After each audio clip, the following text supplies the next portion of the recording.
Bonjour chers auditeurs et auditrices et bienvenue sur ma chaîne YouTube Vue sur le jazz international in French parce on est avec Montréal. Mon invité est aujourd'hui Michel Picard de Montréal. Bonjour Michel. Bonjour Christine, heureux de te retrouver. Alors pourquoi on se retrouve? Eh bien, on s'est rencontrés à la Nouvelle-Orléans pour les conférences internationales du jazz, Jazz Education Network. Tu es venu pour ta nouvelle école de Montréal. Je t'ai rencontré, je t'ai découvert et tu m'as enchanté. Mais tant mieux. C'est réciproque. Alors, cette histoire de l'école de jazz à Montréal, il y a une école de jazz à Montréal. Oui et non. Il y a une école de jazz de Montréal proprement dite, mais il faut comprendre que l'école de jazz de Montréal, comme c'est son nouveau nom, est en fait la section jazz de l'ancien conservatoire de musique de l'Université McGill, qui a fermé ses portes en juin 2022. Très Et bien. devant cette triste décision, il a fallu réagir et en compagnie du responsable de l'époque de la section jazz, Jason Stillman, on s'est associé et on a reparti. En fait, on a poursuivi l'activité du conservatoire maintenant sous le nom de l'École de jazz de Montréal. Oui, J'ai une question importante. en Pourquoi fait. j'ai vu marqué sur le site Jazz Canada est un organisme de bienfaisance? Parce Donc, que il y a deux entités, il y a deux groupes. L'École de jazz de Montréal, qui est le site qui accueille les gens, pour l'école où on enseigne le soir, pour la population générale. On accepte tous les musiciens, novices ou professionnels, qui soient ou non inscrits dans un programme de musique, mais il est vrai que le conservatoire était au départ une école qui s'adressait à ce qu'on appelle le côté plus communautaire, disons, donc la population en général. Euh, Nous avons aussi associé à ça une œuvre de bienfaisance qui s'appelle Jazz Canada, qui est aussi enregistrée sous deux autres noms, pardon, Jazz Québec. Et il y a aussi la nomenclature École de jazz de Montréal, qui est en version en but non lucratif, parce que ça va nous permettre de faire notre transition dans le régime scolaire du gouvernement du Québec et donc nous rapprocher des écoles secondaires, le high school américain, pour justement offrir des formations reconnues en musique et permettre aux élèves de secondaire de se former en musique adéquatement, évidemment en ce qui nous concerne un peu plus en jazz et avoir donc accès aux grandes écoles de musique, que ce soit les universités canadiennes et aussi, important, américaines. alors toi, tu as une vie assez riche avant, elle est encore riche maintenant. Tu joues du piano, tu es un passionné, tu es un homme d'affaires, voilà, aussi, et tu, qu'est-ce que tu as su que cette école fermée, tu as su, tu t'es renseigné, tu as compris pourquoi, et ça t'est venu de créer une école. Enfin, c'est important, trouver des locaux, avoir des relations avec le gouvernement. Enfin, c'est lourd quand même. Mais mon arrivée, ou non, pas mon arrivée, mon retour en musique, je suis pianiste depuis l'âge de 7 ans en formation classique, et faire une boucle rapide, après avoir fait quelques carrières, je me suis retiré après mes dernières élections parce que j'ai été député fédéral, et oui, je suis désolé. Et j'ai dit que Santé, tiens, monsieur. je vais retourner à mes anciennes amours et je vais retourner en musique. J'avais déjà commencé une formation en jazz cette fois-ci parce que je voulais m'initier à ce monde merveilleux du jazz, mais pas en piano. J'étais toujours émerveillé par le joueur de basse. Donc, j'ai commencé le jazz en basse électrique. Et donc, je me suis inscrit au Conservatoire de musique de l'Université McGill à l'époque, qui roulait, en pleine COVID, alors qu'on prenait nos cours en ligne. J'ai eu quelques cours en présentiel avant, mais l'essentiel s'est fait en ligne. Après ça, on est retourné à l'école. Et la dernière année, j'étais donc en classe au conservatoire et le professeur nous a avisé que l'école fermait à la fin de la session d'été où on était rendu. Et la question s'imposait. Je veux dire, qu'est-ce qu'on fait? Si, comme élève que j'étais, je veux continuer à apprendre la musique, où est-ce que je vais? Et en réalité, à Montréal, il n'y avait rien d'autre vraiment spécialisés et aussi de haut niveau, parce qu'on parle de professeurs qui sont au niveau universitaire, des gens qui ont étudié avec les plus grands aux États-Unis. Donc, pour avoir un enseignement de qualité, il n'y a rien. Non, mais Euh, attends, déjà, c'est ouvert à tout public le soir. oui, Donc, la personne qui veut venir jouer du jazz, ça, c'est oui. encadré par un enseignant qui s'occupe enfin, c'est une sorte de jam session, en fait. Ah, c'est plus que ça, en fait, Christine. Ce que je me plais à dire, ce n'est pas un club social. Les gens qui viennent au combo viennent travailler en Très combo. bien. Et les On leur donne du séances sont travail. On supervisées. donne du Oh oui, travail. c'est supervisé par les professeurs qui amènent des exercices, qui amènent des techniques, un peu comparable à ce que les commentaires des professeurs nous donnaient en Nouvelle-Orléans dernièrement, des approches en improvisation, des approches, des techniques de pratique pour justement perfectionner les pièces que les élèves vont jouer en concert à la fin du trimestre. Donc, D'accord. ce sont des formations beaucoup plus surveillées et encadrées que simplement des jam sessions. Et là, pour les cursus, par contre, à partir de quel âge pour la journée? Alors, quand tu rentres dans le cursus, il faut être Bon. majeur ou... Lorsque nous serons rendus dans les cours de ce que j'appelle les cours dans les programmes musique-études, donc ce qui rentre dans le service scolaire, ce sont des cours qui s'adressent exclusivement aux élèves de secondaire 1 à 5. Chez nous, c'est de 12 à 17 ans. Et ce sont des élèves qui sont inscrits et qui seront inscrits dans des écoles privées qui offrent l'option musique-études. Donc, c'est très précis, c'est très circonscrit comme approche et c'est consacré exclusivement aux élèves et aux écoles qui ont une option ou une programmation qui prévoit la Oui, moitié de leur horaire scolaire en musique. Le donc, soir, c'est parce ouvert que à là, tout le monde et s'ils les fins de voulaient faire semaine. du jazz, ils n'avaient pas de possibilité pour le moment. Ben non, si vous n'êtes pas étudiant à temps plein au collège, au secondaire ou à l'université, ben, le soir, à part les jam sessions et jouer entre amis, il n'y avait pas de formation proprement dite comme Très celle bien. qu'on offre actuellement le soir. Alors, donc, quand on monte une école, administrativement, tu as dû te renseigner très rapidement. Alors, il a fallu trouver des locaux, parce Ouais. que c'est pas évident de trouver. Vous êtes dans Montréal même? Oui, ben, j'ai eu la chance dans ma carrière d'avoir un passage important dans un grand cabinet comptable, ce qui m'a donné une bonne expérience au niveau des affaires. Lorsqu'il fut le temps de justement trouver l'école et les locaux, eh bien là, on parle au réseau, on parle aux amis, et nous avons trouvé un partenaire exceptionnel qui a cru à l'école de musique et qui a cru au projet, c'est le Collège français. Et le Collège français à Montréal, qui est une école privée, met à notre disposition des locaux qui nous permettent de nous établir, de nous installer. On a deux magnifiques studios avec piano à queue et tout. Et ça nous permet de recevoir des étudiants avec des instruments et des équipements de qualité. Chose exceptionnelle à Montréal, et c'est un petit peu anecdotique, mais nous avons du stationnement, ce qui permet au centre-ville, c'est pas évident. Alors, les gens peuvent se rendre facilement. Et puis, voilà, donc c'est Ah, ce qu'il c'est y a pas de une plus petite chose, commode hein. et de plus accessible. C'est pas une petite chose, ça, de stationner. Ensuite, il n'y a pas de restauration sur place. Non, c'est non, vraiment parce qu'on enseigne de 18h30 à 21h. Donc, de 18h30 à 21h30, deux cours d'1h30 chacun. Il y a un soir, c'est le Big Band qui travaille, eux, 2 heures par soir, une fois par semaine. Mais les formations sont toutes de 90 minutes et les gens viennent et vont, mais vraiment Et seulement il y a pas de cours la journée. pas pour l'instant. Non. Vous êtes en train de former, vous allez faire ça peut-être à la rentrée? On vise plutôt, pour être raisonnable, l'entrée 2024-2025. L'année 2024-2025 Au qui va nous moment où vous permettre remplissez le soir avec des gens qui, l'école se fait connaître, il se passe beaucoup de choses le soir. ouais, Tout à fait. en fait, il y a toujours place à augmenter notre clientèle le soir parce qu'il y a quand même un bon bassin de musiciens à Ah Montréal. oui. Mais aussi le projet de jour qui est dans les institutions scolaires du Québec, privées.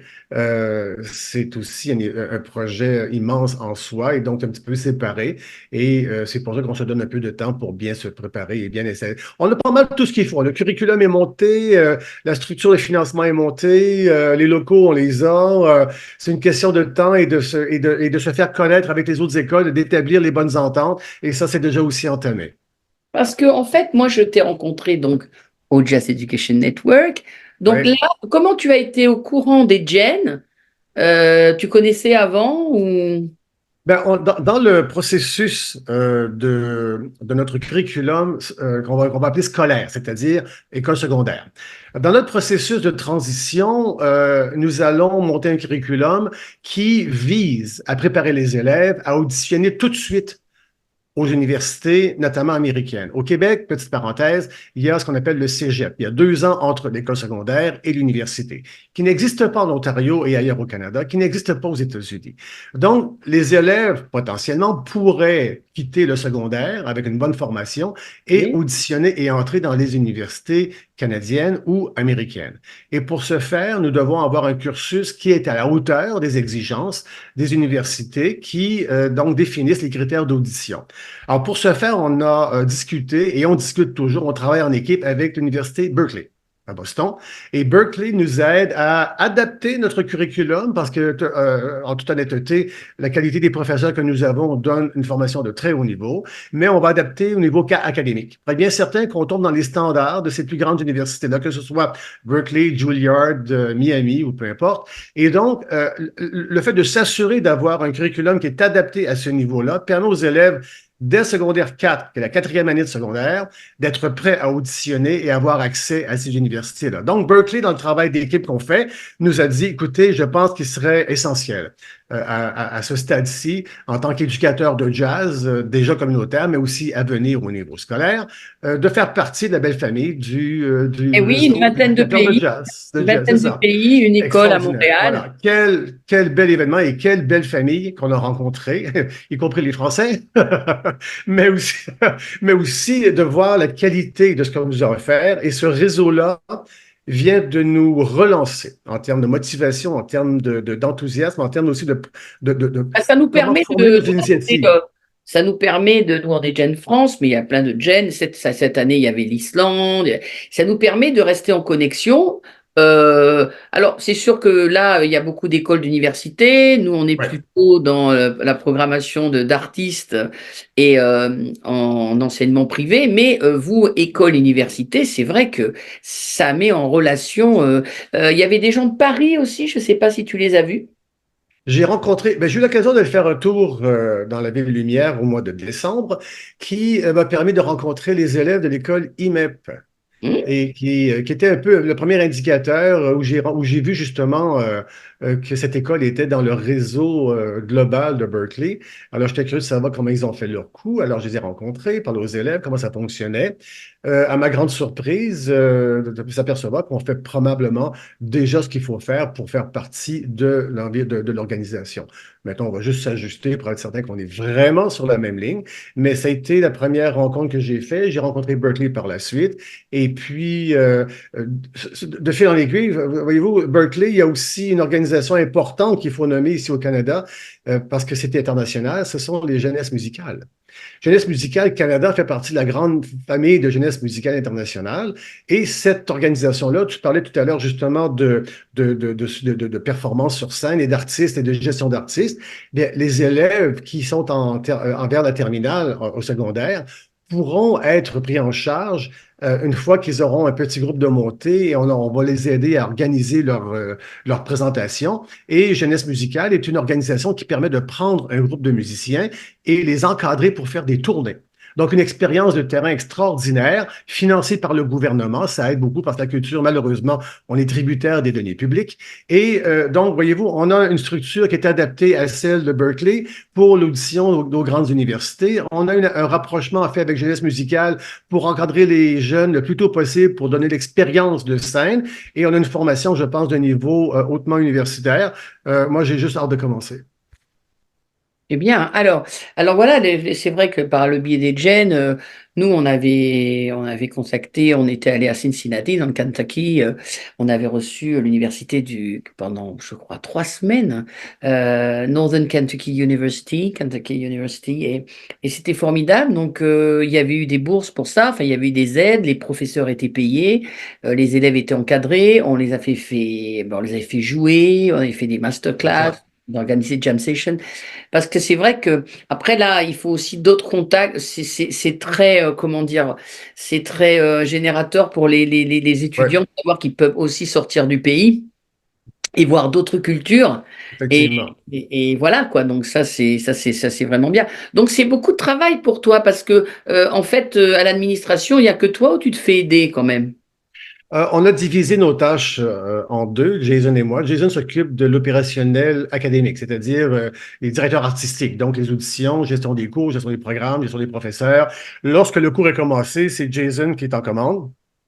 Et Pardon, moi je il m'occupe. y a des auditions, hein, pour savoir un Ah petit oui, peu. oui, oui, ah oui, absolument, absolument. Mais les auditions sont au niveau communautaire le soir. Les auditions sont plus pour nous aider, nous, à bien cerner le niveau musical du participant ou de la participante et après ça, la placer ou le placer dans des combos à peu près de même niveau. On essaie d'avoir des groupes homogènes, sinon ça Bien sûr. devient difficile pour les deux parties. Donc, l'audition sert plus à ça. Il y aura des auditions pour le niveau scolaire, pour avoir un minimum requis, parce que l'investissement que ça demande, ben, c'est pas un essai-erreur. Quand on commence en programme musique-études, c'est pas qu'on investit 5 ans en musique et on est sérieux dans son investissement. Donc, il y a des auditions. Moi, je m'occupe du côté plus business, développement des affaires, gestion courante, communication, comme on fait là. Donc, c'est le travail de tous Et les c'est jours. bien. Et puis, Oui, j'aime bien.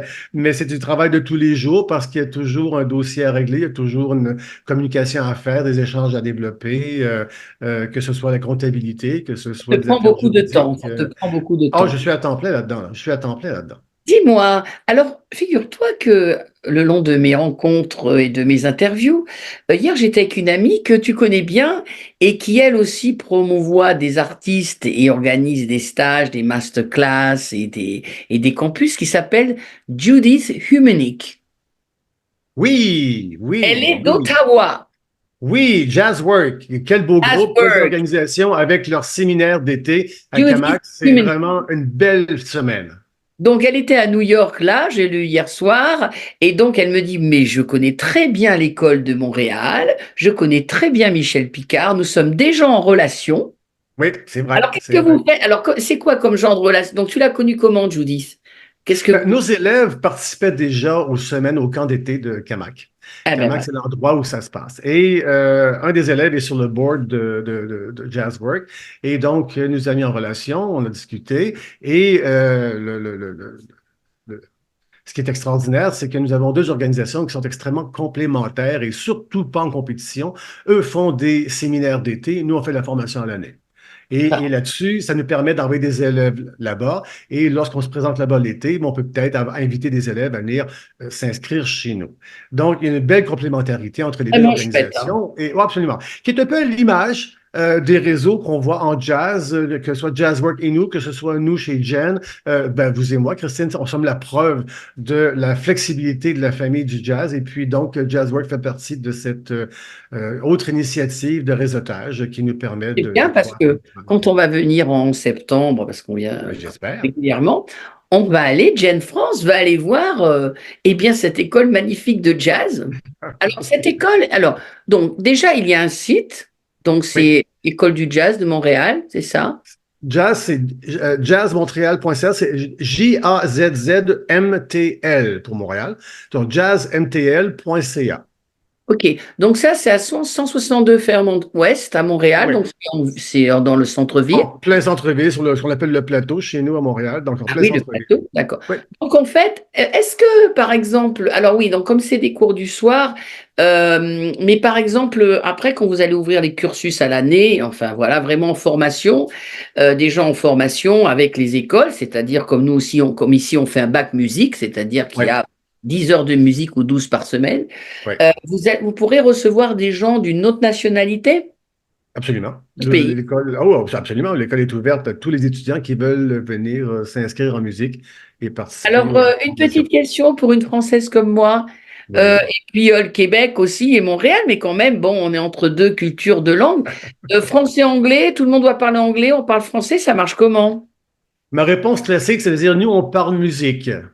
Ah, c'est joli. Alors, alors c'est assez universel. Mes professeurs sont tous bilingues. Bon, voilà. Et à la Il base, y a que des gens parfaits.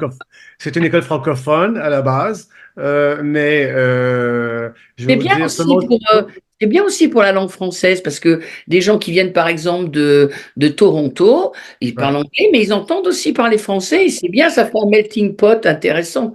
Moi, le premier, bon, je suis bilingue comme tous mes collègues, mais le fait français au Québec surtout est d'une importance capitale. Donc, tout est en français en premier. En réalité, tout est bilingue toujours, et à la fin, tout le monde joue la musique. Ah ouais. Voilà. Alors donc vous avez acheté donc pas mal de matériel parce que ça demande des sonorisations, piano, vous avez piano à queue. Ouais, un beau Yamaha C5, Après les gens viennent avec leur instrument. Bon après il y a les pupitres, enfin tout c'est le. ça, c'est ça. D'accord. Donc, les amplificateurs de bonne qualité. On a donc le piano à queue, le C5. On a un autre piano, on a un autre piano droit et un piano et clavier électronique dans l'autre salle. C'est qu'on utilise entre autres pour le jazz vocal. Ensuite de ça, les pièces. Alors dis-moi, vous avez déjà fait des classes de maître, masterclass Oui. pour le soir. C'est vachement bien ça. Ben oui, c'est assez classique, je dois avouer. Les classes de messe sont souvent le soir, mais on a eu la chance de rencontrer de grands musiciens. Le responsable du programme de musique de Concordia, Joshua Rager. On a eu aussi un saxophoniste, Chet Doxas de New York. On a eu aussi une chanteuse qui chez nous est très connue et très réputée, Kim Richardson. Et on a eu le guitariste, moi c'est mon coup personnel, c'était mon initiative personnelle et je veux absolument que ça marche. On a eu le guitariste Uzeb Michel Cusson. Donc on a des artistes qui sont d'une générosité extraordinaire, une Bravo. simplicité et accessible comme c'est pas possible, Ça. et vraiment une expérience académique pour les élèves unique. Et ça continue. On a 5 personnes en liste cette année, Donc là, les cet gens, hiver quand ils viennent, seulement. ils payent un forfait, ils payent comment Oui. ça marche? Ben, on fait l'annonce sur tous les réseaux et les gens achètent leur place sur le site. Et puis, on les accueille sur le D'accord. site direct. Donc, D'accord, ils peuvent l'administration s'inscrire à serait une que ça. masterclass, à 1 heure de cours le soir. Et ça, on la personne, la photo, ses références et son instrument, évidemment, parce que un saxophoniste, ça attire souvent des saxophonistes. Ma prof de basse, on a un penchant sur le bassiste, mais il faut comprendre que de façon générale, pour ne pas dire toujours, les classes de maîtres s'adressent toujours à tous les musiciens. Kim Richardson, on était une douzaine de personnes. Il y avait guitaristes, pianistes, il y avait les chanteurs, évidemment, parce qu'il est important que la section rythmique sache ce que le chanteur fait et vice-versa. Et c'est à ça que sert une classe de maître. C'est pas un cours intensif spécialisé sur une technique instrumentale, bien qu'on le fait en même temps, mais c'est surtout une classe qui s'adresse à tout le monde parce que c'est l'affaire d'un groupe, c'est On l'affaire a vu, d'un Michel, tu band. étais là. Pardon? Au Gen à la Nouvelle-Orléans, on a vu, tu étais là. La classe de reading session, où il y avait Oui, des musiciens, des chanteuses hein, qui prennent des partitions comme ça, et oui. là, qui les a vus, et même du bebop. Hein. Enfin, je veux dire, c'est. Absolument, absolument. Cette classe était formidable de comprendre et je dois dire une anecdote, on a une élève, quelques élèves qui étaient un peu stressés par le fait qu'on travaille avec peut-être un lead sheet, une partition, mélodie seulement, quelques accords indiqués, mais pas d'arrangement. Et il se sentait un peu insécure de se tirer dans le vide et essayer de faire quelque chose avec ça. Et tu l'as vu comme moi aux États-Unis, la tradition orale est une tradition qui date de plusieurs décennies et c'est une des bonnes, sinon la manière d'apprendre le mieux comment apprivoiser les pièces de jazz. Et moi, ça m'a confirmé dans notre méthode pédagogique que effectivement, c'est le genre de truc qu'il faut faire. Comment on pourrait dire, les méthodes qu'on en...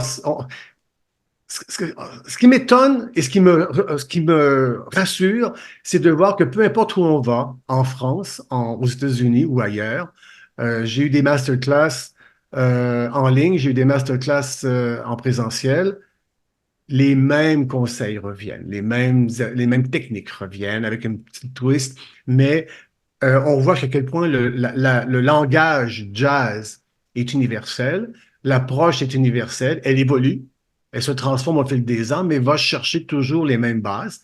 Et on s'est aperçu dans des classes de maître que t'as beau être maître, il passe par le même chemin que le premier qui arrive en classe et qui s'installe et qui commence à apprendre le jazz. Ce que Donc, j'aime bien tout du à jazz, fait. c'est qu'on aime bien ce que l'autre vient nous montrer de ce qu'il a appris, que ce On soit prend, on de prend. mon origine, comment l'Américain a évolué son propre style, comment le Français a emprunté des Américains, comment le Canadien a adapté son jazz à la culture canadienne.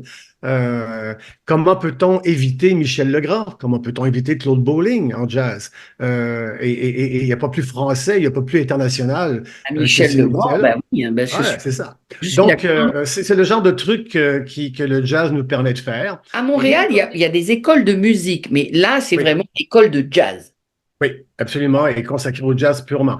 Et pour prendre la balle au bon sur le côté international, aujourd'hui, avec l'évolution de la musique, une école de jazz, en tout cas la nôtre, c'est le cas, ne pourrait pas vraiment être à jour si dans son cursus, comme le nôtre, notre curriculum, on n'avait pas, par exemple, ça prend du jazz latin, ça prend l'influence de la musique africaine.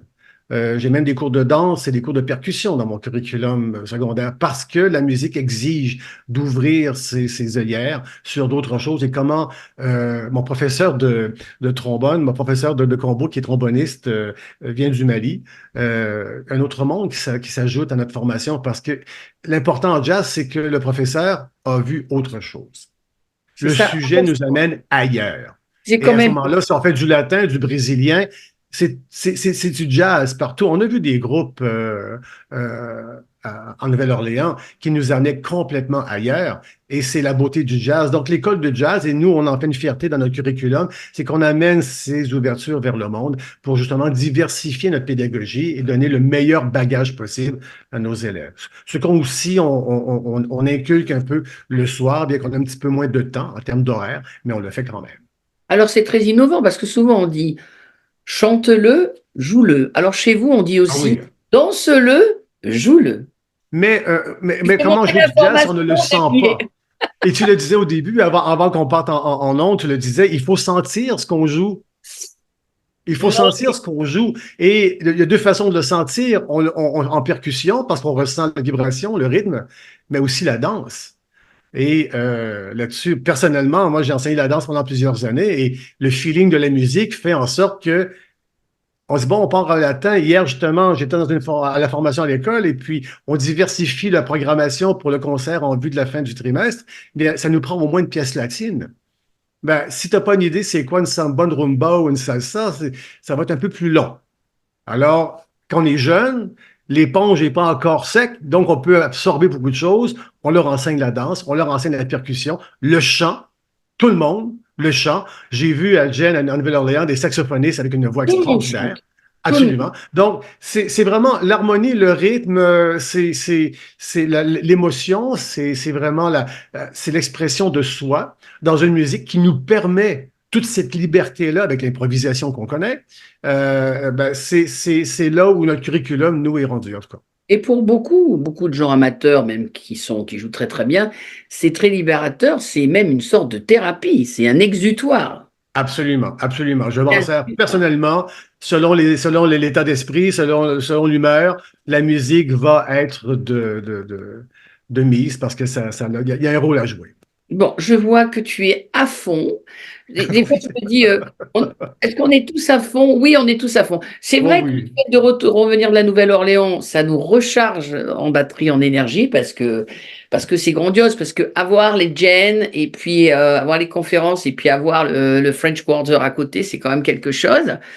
C'est quand même bien. Bon, Il y avait écoute, quelque chose de alors, spécial. ouais, il y a quelque chose de spécial. Alors, Ouais. l'année prochaine, on sera à Atlanta, mais on retournera, on se reverra à Nouvelle-Orléans. Ah oui. Et La puis, Nouvelle-Orléans, c'est ton c'est la mecque du jazz c'est la mecque du jazz. et des beignets au Café du Monde.